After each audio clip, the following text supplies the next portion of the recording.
Hello from the gutters of New York. In the late 1970s, a cold-blooded killer stalked the streets of New York City. I am a monster. I am the son of Sam. The ballistics guy and I believe that we have a serial killer here. He preyed on the young and vulnerable. It wasn't good detective work that led to the killer. It was a parking ticket. My ego was deflated when I saw David Berkowitz sitting in that office. He looked like a little tub of butter. The police declared the case solved, but some people questioned whether the convicted killer acted alone. I started finding some things that just didn't jive with the story, with the official story. Was the mild-mannered man part of a satanic cult whose members are still following their bloodlust? We investigate the son of Sam, one of America's deranged killers.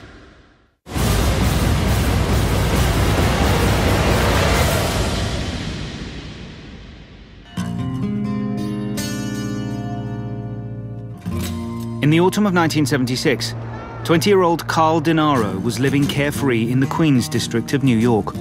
Girls, cars, sports, the Mets, the Jets.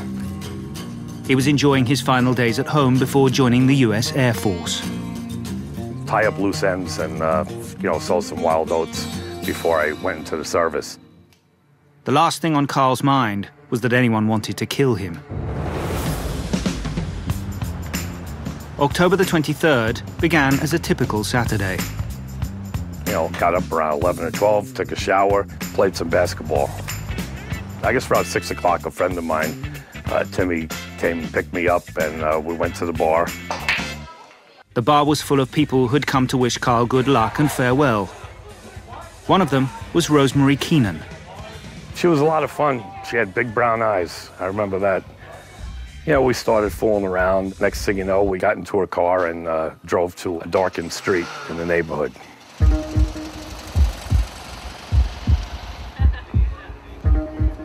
We parked, and literally 2 minutes later, there was glass all over. I had glass shards in my hand. I didn't hear any gunshots. I didn't know I was shot. Rosemary was unharmed, but Carl had a .44 caliber bullet in the back of his head. His body went into shock. Only later at the hospital did he begin to understand what had happened. I can hear the doctors talking about, bullet fragments and shrapnel and, glass. So at that point, I knew I was shot. At the time, the police didn't make a connection with an attack 3 months earlier in the neighboring borough of the Bronx. At about 1:10 a.m., Mike Lauria was about to take the family dog for a walk. His daughter, Donna, was talking to her friend Jody Valenti outside.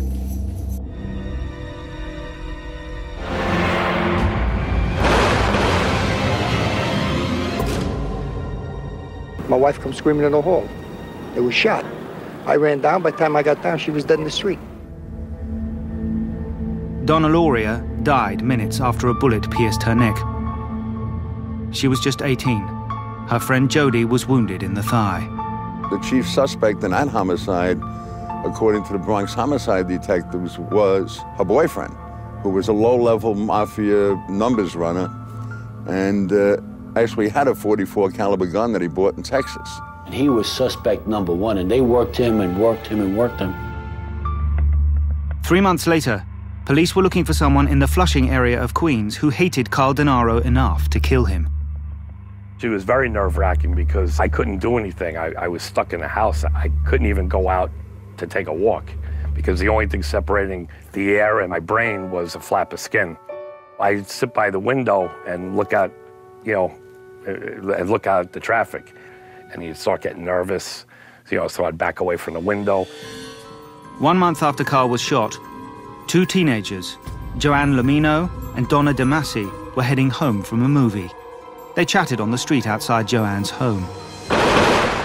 Both teenagers survived, and along with a neighbor, they gave police a description of a blonde man with dark eyes. It was a quiet neighborhood. Crime here, especially violent crime. And this happened late at night, right at the steps of the Lamina household, just as the girls were about to go inside. Girls are not familiar with the man. I heard Joanne, her friend, crying. So then me and my father got up and ran outside. Did you see anybody out here at all? No, I just heard the shots. 18-year-old Joanne was unable to walk again. Things like this don't happen here. You read about them, you see it on television, but it doesn't happen on your block. In 5 months, there had been 3 apparently random shootings, all after midnight. 1 teenager was dead and 1 was paralyzed. But it was only the beginning.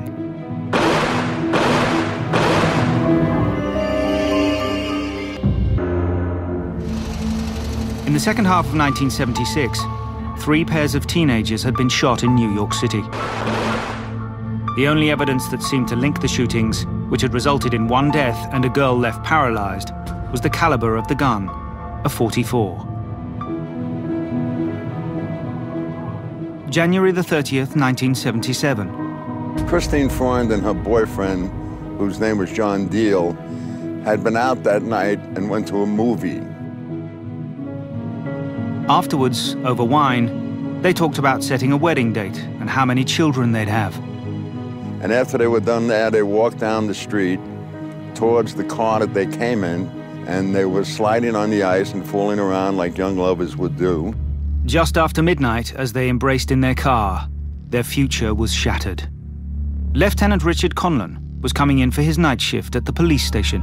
I was told that a young person was shot at up near the Forest Hills station. John Diel escaped unharmed, but Christine Freund was hit twice in the head. She died within hours. 5 weeks later, and just 50 meters away, there was an attack on a college student walking alone. Here's a young girl coming home from Columbia University, and out of nowhere comes this moron with a gun and puts it in her face and blows her head off. The gunman had hidden his weapon in a plastic bag. She wouldn't have seen it until he was right on top of her. She had probably a sense of what was going to happen to her because she had pulled her books up in front of her face. You see the school books with a bullet hole in the middle of it, and you see the girl's face blowing off. It affected me in such a way that I went home that night and cried my eyes out. At first, there was nothing to link the death of Virginia Voskerichian with any of the other attacks. We were looking for somebody who operates 12 to 8. This happened at 7:30 at night. Anyone seen in the area at the time? Have you been able to make any connections here at all? We have one person running from the scene described to us as a young teenager. There has been some speculation tying this sort of a shooting, this sort of a killing with that of Miss Freund, January 30th. At this point in our investigation, we have no reason to believe that the cases are connected. The ballistic evidence that has not been available to us at this time, I have no report at all on that. One of the problems you have with firearms identification, identifying bullets, is that some of them are too deformed for identification. The lead gets deformed when it hits the body, hits something else, so that you cannot make the comparison. But evidence sometimes comes to light almost by accident. When Carl Denaro was shot, he was with Rosemary Keenan in her car. She was cleaning the car out. She had an old plaid blanket, and when she pulled it out, a bullet fell out. I get a beep to call the ballistics lab, and I call Detective Simmons, and he informs me, Joe, we have a match. When I brought that back to my bosses and said that the ballistics guy and I believe that we have a serial killer here, they went nuts. They said, what are you trying to do, panic this city? In the light of the ballistics evidence, the police began to look for patterns that would link what had seemed like 5 random shootings. Virginia's case perplexed detectives. She was a diligent student at a prestigious university. She had no boyfriend, no enemies. She was walking alone. Yet her death was linked by ballistic evidence to the shooting of Carl Denaro. We know from ballistics studies that the bullet fired out of a particular gun has very, very unique markings. The bullet from the Virginia Voskarician case also matched the one that killed Donna Lauria. It came from a Charter Arms Bulldog gun, 44 caliber. The particular gun involved was designed for sky marshals. 3 stolen airplanes and nearly 300 hostages. During the 70s, there was a rash of airplane hijackings, and air marshals were put on flights all over the world. But they had to come up with a weapon that they could fire inside of an airplane and not cause the plane to go down. Detectives began a search for Charter Arms Bulldog guns. We checked them nationwide. We went through printout after printout after printout of all the Charter Arms Bulldogs. We checked every one of them that we could find. 56 Bulldog revolvers were legally registered in New York City. They were each tested in the police ballistic lab and ruled out as the murder weapon. Detectives hoped that if they could establish a pattern to the killings, it would focus their investigation. The killer had attacked in 2 New York boroughs, the Bronx and Queens. In 3 of the 4 attacks, the predator had struck 2 people on the streets in the early hours. All of the victims were dark-haired. And in the 2 cases where a man and woman were attacked, the gunman appeared to target the woman and leave her companion uninjured. This conclusion was highlighted by the assault on Carl Denaro. Carl had long hair and he was in the passenger seat. Rosemary had short hair and she was in the driver's seat. Was it possible that the gunman mistook Carl for a woman? The day after the killing of Virginia Voskarician, the police announced the creation of a dedicated task force known as Operation Omega. It would eventually grow to 300 detectives. They assumed they were searching for a lone killer. We're dealing with a serial killer, apparently with no known motive, killing innocent young people. We'd have to get him before the act. We'd have to get him in an act. So we come up with some schemes. We got some mannequins and we dressed them up as women, and we would sit in the car with them as lovers. One link between the incidents was their proximity to the network of highways that crisscrossed New York. The killer clearly planned a quick escape. We knew we had 5 separate shootings, and we had to try to put them all together. The witnesses that survived gave us sketches, and each sketch was different than the other sketch. When you're the witness of a violent crime that you're directly involved in, and you see a man come up, or anybody come up with a gun and start shooting, the only thing that stays in your mind is the flash of that gun. You don't really see a face. Still, police did their best to create a description of the suspect. A white male, 25 to 30 years old, 1.80 meters tall, medium build, with dark hair. He was known to police and the press as the .44 caliber killer. There are some people that are quite good in remembering faces and what people are wearing, but when you have so many shootings and eyewitnesses giving their version of who they saw leaving the scene, you're going to get a lot of variation there. So I would consider that type of evidence generally unreliable.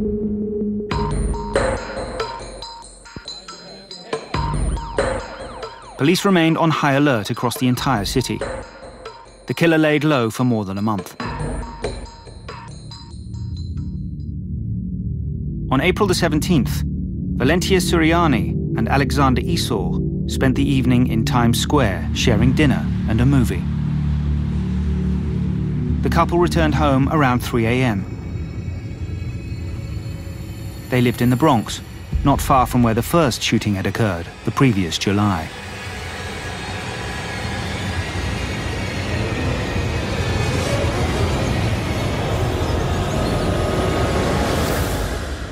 They both died from 2 .44 caliber bullets.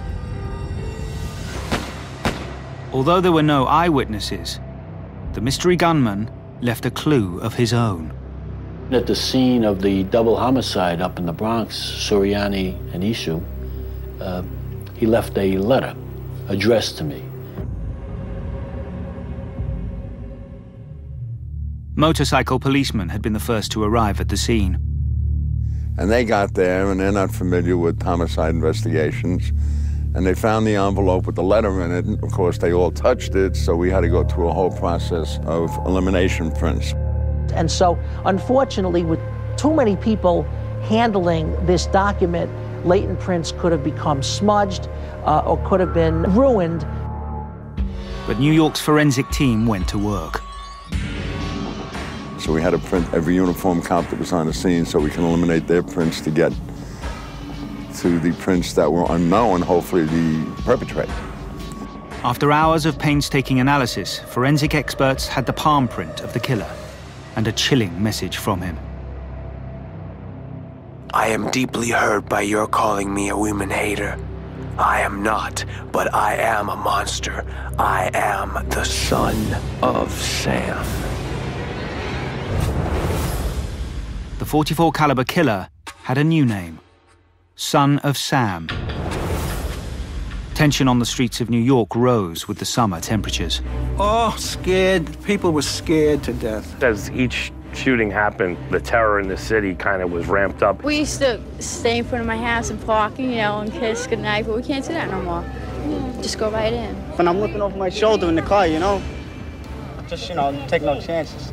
Beauty parlors, they told me they were swamp women bleaching their hair blonde and cutting it short. The publicity was unbelievable. Every time you turned the television on or radio or picked up a newspaper, that was the headline. The police task force was swamped with leads.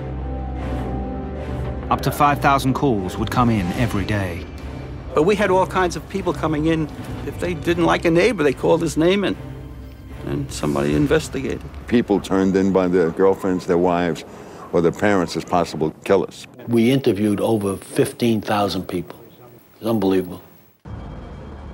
The police were desperate to stop the killer. In my mind and in the minds of the people that I work with, we wanted to take him out and kill him. Did we discuss it among ourselves? Yes. Was it department policy? No. There was another twist to the story. Suggestions that the killer might be a cop. We were getting indications from all over the place that this was somebody in law enforcement because of the description of the killer. He would take a stance that was taught to us at the police range, where you would squat and put the gun straight out in front of you. The investigation didn't seem to be getting anywhere. At the end of May, another letter, apparently from the son of Sam, was sent to a columnist at the New York Daily News. It was opened by his secretary. Called me up and she said, I have a letter here, I don't like it, it's creepy. Obviously, it was a demented mind hurling out words like sparks from a fire.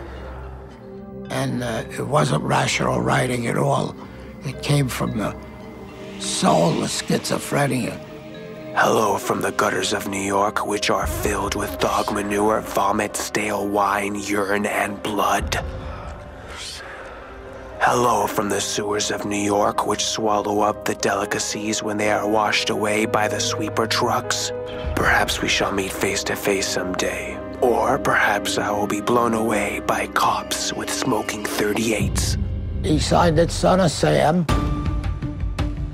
The ominous writing hinted at more killings, and it suggested that he would strike again on the first anniversary of the start of the shooting spree.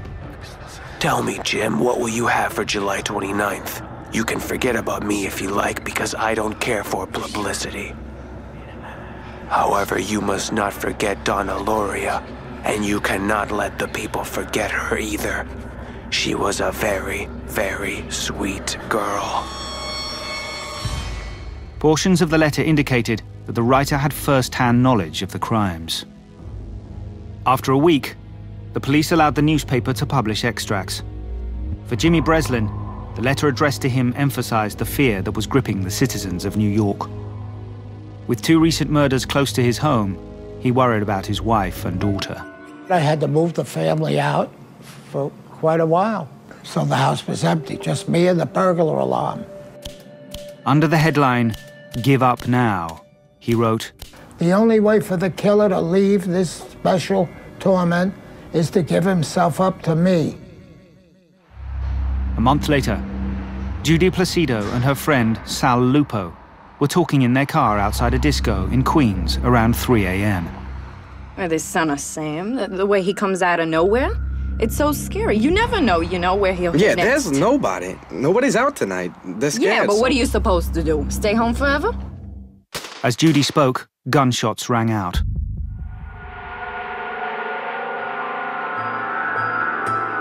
She was disorientated and dazed. When she looked at herself in the rearview mirror, she was covered in blood. In this particular case, he killed no one, but after he shot into the car, he walked back to his car. 2 detectives stopped him. While they were talking to him, he had the .44 caliber Charter Arms Bulldog gun in the brown paper bag. Over the radio comes shots fired, 211th Street and Northern Boulevard. Blocks away, the detectives didn't realize they had the guy who did the shooting. They dropped him, jumped in their car, and went to the scene. He got in his car and left. The killer escaped. Judy Placido was hit by 3 bullets. One grazed her temple, another lodged near her spine. Miraculously, she survived. Sal Lupo was shot in the forearm.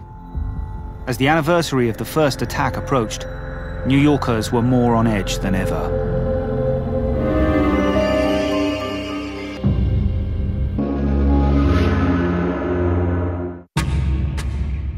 By June 1977, 7 gun attacks in New York City had been linked to the son of Sam. The police thought they were on the trail of a lone serial killer. In one of his letters, the gunman had hinted that he would strike again on the anniversary of the first assault, July the 31st. But the 31st, we have the plans in effect to shut down all the bridges. We have everything on a go basis. We're saturated, we have people, we have detectives, we bring them in from all over, because we know he's going to hit that weekend. The police dragnet concentrated on the New York boroughs where the killer had previously struck, Queens and the Bronx. That day, Stacy Moskowitz had a first date with Bobby Violenti. With her dyed blonde hair, she wasn't worried about the son of Sam, and she planned to meet Bobby in Brooklyn. The killer hadn't attacked in that section of the city. Stacy had a great feeling about this date. After a movie, they drove to a spot popular with lovers near the water. In the same area, another car was parked under a street lamp. Inside, Tommy Zano was with his date, Debbie Krishanko. Debbie complained about the bright street lamp, so Tommy pulled his car forward. What they didn't realize was that in the light from the street lamp, the son of Sam had them in his sights. Moments later, Bobby and Stacy arrived. It was late at night. They were coming home. They stopped at the park. They were on the swings. The serial killer now shifted his attention to Stacy and Bobby. He went into the park where he found these 2 people playfully swinging on the swings. Violenti said he noticed somebody by a tree, and that's what scared them to go back to their car. Operation Omega detectives weren't patrolling Brooklyn that night. The killer had never struck there. Now the whole city felt vulnerable. We knew it was shots. It had to be. And I said to my girlfriend, those were shots. And then this horn started beeping incessantly. And then it stopped, and then it beeped again. And then this man started screaming, help me, God help me. All of a sudden over the air comes, Joe, this is probably nothing, but we got a shooting in Brooklyn. Go take a look at it. And then my girlfriends and I, instead of being sensible, we ran down the steps and out in front of the house. And we saw this one cop car pull up, and we ran down the street, and the guy was against the fence, slouched. And he was covered with blood, and the girl was covered with blood. It was a horror. I knew that this was our guy. I knew that we had driven him from where we could localize him in the Bronx and Queens into a whole different area 10 miles away, and it was kind of devastating. The couple was rushed to hospital. Bobby lost an eye and was almost blinded in the other. Stacy was in far worse shape. The fractures and injuries of the back of the brain are very serious injuries. I can tell you that these statistics are not very good. Over a year, the son of Sam had attacked 8 times. 5 of his victims were dead, and 1 was clinging to life. All the technology in the world is not going to help you catch this guy. What helps you catch this guy is his ego and his taunting and his wanting to be splashed all over the headlines. After months of stalking an invisible killer, police were about to get a break. August the 2nd was a dark afternoon in New York. Stacy Moskowitz died at Kings County Hospital after a 38-hour vigil by her parents. She was 20 years old, the 6th of the serial killer's victims to die. There was great sadness with that girl. They're all lovely young women, and then all of a sudden they're dead by some ogre out of the black of the night. But this time, there was a witness who got a good look at the gunman. Tommy Zano was parked directly in front of Bobby and Stacy's car. He saw the killer in his rearview mirror and described a tall, thin man who wore a long grey shirt, untucked, with his sleeves rolled up. Tommy put a new face on the killer, a long, thin profile with stringy, messy blonde hair.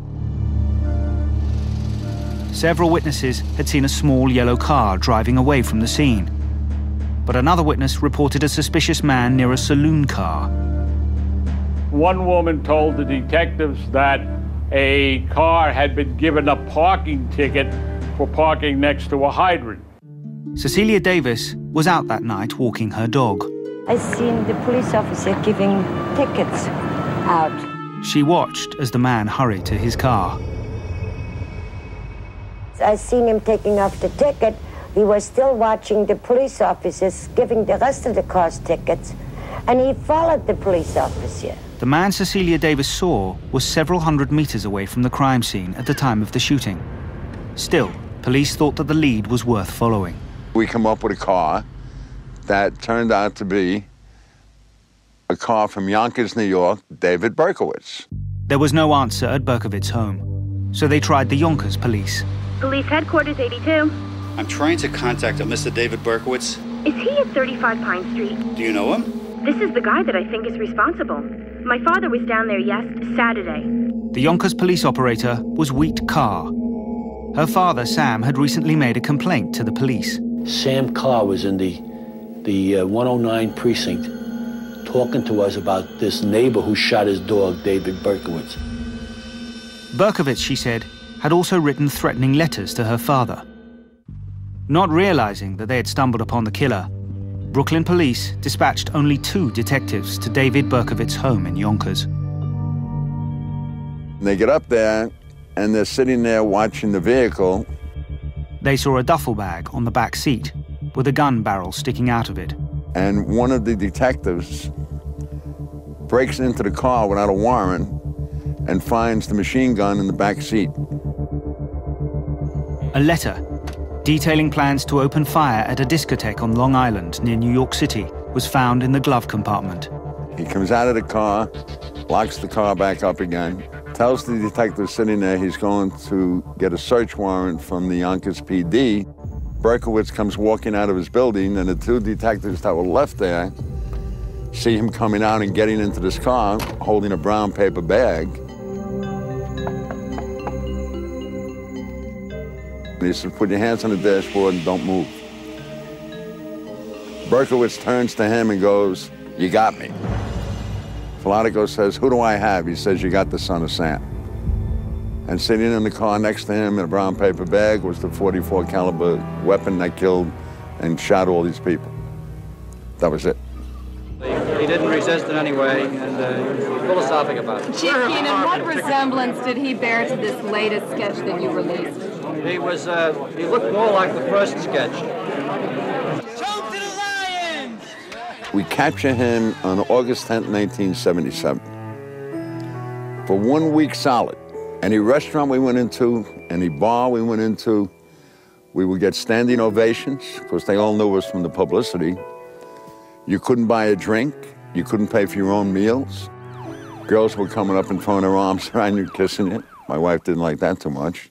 There was a submachine gun with several clips of ammunition and a loaded .44 Bulldog revolver. The .44 Bulldog? Well, we're checking that out, and we anticipate the results will be positive. They held the biggest promotion ceremony in the history of the NYPD before the ink was dried on Berkowitz's fingerprint.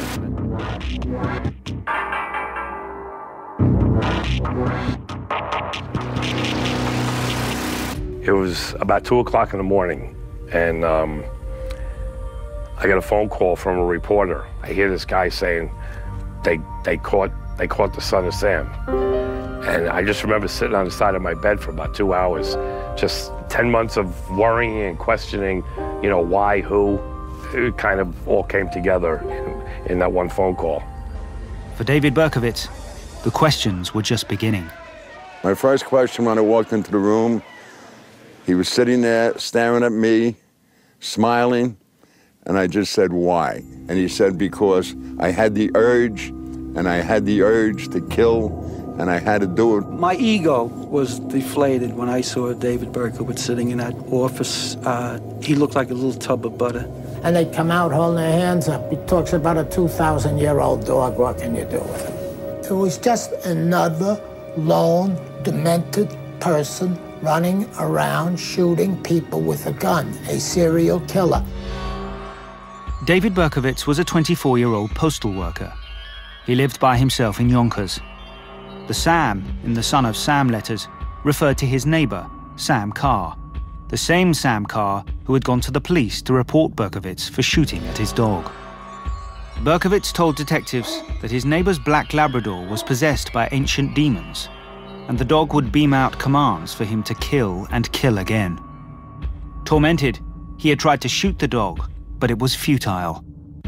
The demons simply grew stronger and more demanding. You got into Berkowitz's apartment, and you were, I guess the word would be shocked. Covering the walls of the apartment, detectives saw the writing of a person who appeared to be deranged, someone who had lost touch with reality. Psychiatrists concluded that Berkowitz was fit to stand trial, though one of the doctors doubted his story altogether. The demons he first described have disappeared. I became very suspicious of him. Reporters were suspicious too. This short young man with the slow walk and pleasant smile didn't seem capable of pulling off the Son of Sam killings. Is it unfair to observe that both the police department and the mayor were under a huge amount of public pressure to get somebody? If you're implying a political pressure, that's ridiculous. Something had to be done, and we were doing everything we could to make the arrest in order to relieve the tension not only on the police themselves, but to relieve the fear and the tension in the city. Emotions ran high in New York as the trial began. Murderers like this definitely have to be put away in electric chair or shot or any other way there is. I still want my eye for an eye and a tooth for two. I want him dead. Dead. I want him dead, dead, dead. David Berkowitz, the suspected Son of Sam, who arrived in an olive police van for arraignment in Brooklyn. Inside the courtroom, Berkowitz's actions supported the speculation that he was mentally unstable. They brought Berkowitz in the back of the court. All of a sudden, he just went and he took 11 guards down to the floor with him and started to scream and go for the windows. He made a move to act outrageously in the courtroom. It was his intention to act out in such a way that someone might shoot him, but in particular, he was going to dive out the window. And that was a real attempt to dive out the window, which was thwarted. And he later explained to me that in his psychotic state, that he expected if somehow he had been caught, that would be a proof to him of some kind about divine intervention. And if he wasn't, why, of course, he'd be dead. But you see, it was going to be very spectacular. There wasn't a tear in his eye or anything like that. He was then, I wouldn't even say he was sorry he was captured. He showed no signs of remorse, but rather seemed to get pleasure out of taunting. Now I want capital punishment. I can't help my daughter, but there are thousands of kids walking these streets. Berkowitz focused his rage on Mrs. Moskowitz, Stacy's mother.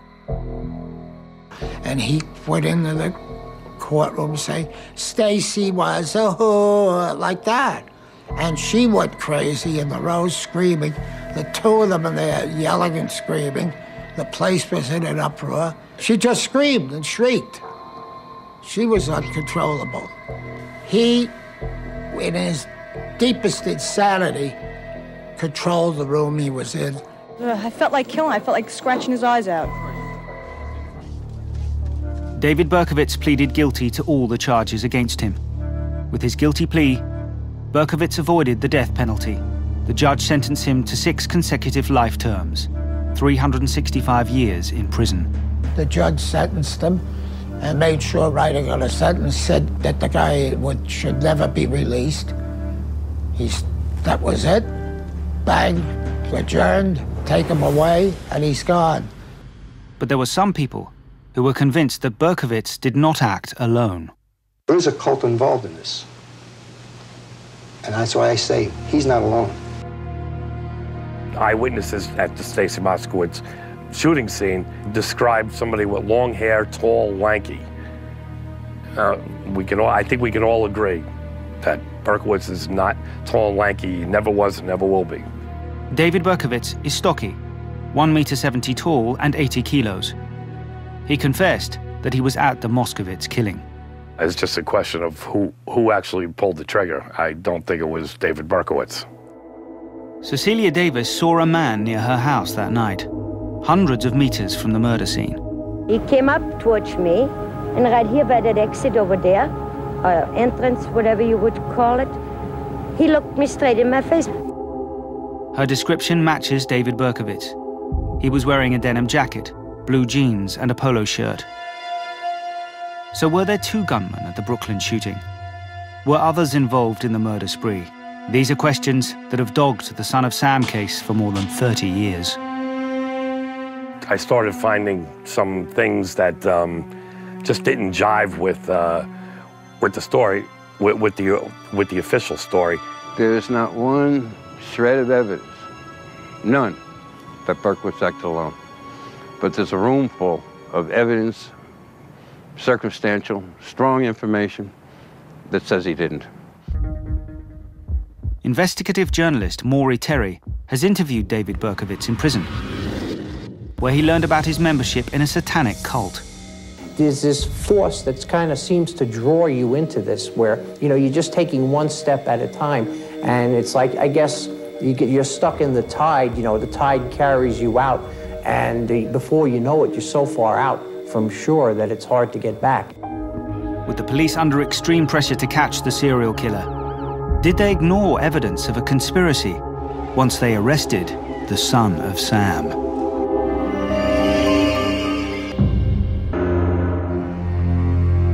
For a year, a serial killer had terrorized the residents of New York City. When the Son of Sam was caught and jailed in 1977, the authorities declared the case was solved. But others contended that David Berkowitz couldn't have acted alone and that the murders were linked to a satanic cult. Berkowitz said that he joined the cult in this abandoned building at a park in the Yonkers district of New York, the area where he lived. People, when they get into the occult, they don't understand really everything that they're really getting into. There's a price to pay. And it is here, Berkowitz told Maury Terry, that the cult planned the Son of Sam killings to create chaos in New York and satisfy the perverse cravings of cult members. I never thought that the day would come when we would start to kill people. Hello from the gutters of New York. Words in one Son of Sam letter referred to the location of the cult's ritual headquarters, directly above an aqueduct that flows into New York. I mean, nobody's saying David Berkowitz is an innocent guy. He admits he killed 3 people, and he was an active accomplice to the rest of it. I was at all of them. I did not pull the trigger at every single one of them. On the night Virginia Voskerichian was killed, an eyewitness saw a teenager running from the scene. The sketch of ski cap came from a witness. The person in the ski cap, the shooter, ran right by him. Another witness reported that after Christine Freund was killed, the gunman had a getaway car and a driver. She heard the shots, looked out the window, saw a guy hop into a red car and take off. If you look at the pictures that the NYPD put out, they're just, you know, right there it tells you there's other people involved. You can do a lot of things to change your appearance, but you can't go from a chubby fat guy to somebody with a long, sunken cheeks and a long chin. But the biggest flaw in the official story boils down to simple geography. On the night Stacy Moskowitz was shot, Cecilia Davis saw David Berkowitz on Bay 17th Street. And he walks right by her. And he gives her a look, she gives him a look, and he turns to walk into the courtyard. And she hurries back to her apartment, takes the leash off the dog, sits down, opens the newspaper, and hears the shots. The murder happened more than 200 meters away on Shore Parkway. And it's physically impossible for Berkowitz to get to the shooting scene in a minute and a half. It's physically impossible. Berkowitz would have had to run 200 meters, change his clothes, put on a blonde wig, watch Stacy for 10 seconds, and fire, all in about a minute and a half. That's been timed 10 times by me. He couldn't have made it. In the mid-1990s, Yonkers police detective Kevin Murphy found other evidence of a conspiracy. Through witnesses and receipts, he confirmed that Berkowitz's apartment was cleared of furniture shortly before police arrived. The majority of the furniture, they moved out and they moved to a location. All the stuff on the walls, put there recently, within the last week. Stuff in his notebook, phone book, put there recently. Maury Terry says it was to make Berkowitz fit the profile of a crazed, reclusive serial killer. But neighbors painted a very different picture. They saw Berkowitz visiting this house often, the home of Sam Carr and his black Labrador. Daughter Wheat had taken the phone call that led detectives to Berkowitz. David also knew Sam's sons, Michael and John, who allegedly belonged to the same satanic cult. In one of his letters, Berkowitz referred to another cult member as John Wheaties. That was the nickname of John Carr. John Carr was found lying with his head half blown off on the floor of his girlfriend's apartment. And just as the case started to be reopened, Michael Carr goes off the West Side Highway at 4 o'clock in the morning or whatever it was. And he's dead. There is a cult involved in this. And that's why I say he's not alone. He wasn't alone. I think he's afraid of opening his mouth. There was no way it could have been a lone gunman. I'm 100% convinced that more than one shooter was involved in the Son of Sam shootings. If there were others, they're walking around scot-free. And I think everybody would like those kinds of people brought to justice. David Berkowitz received 56 stitches after an attempt on his life in 1979. Today, he is a born-again Christian, and prison staff say he is a model prisoner. He claims that he has rejected the satanic cult he once belonged to, but cautions that fellow cult members are still out there. Deranged Killers returns with a case of the Washington Sniper.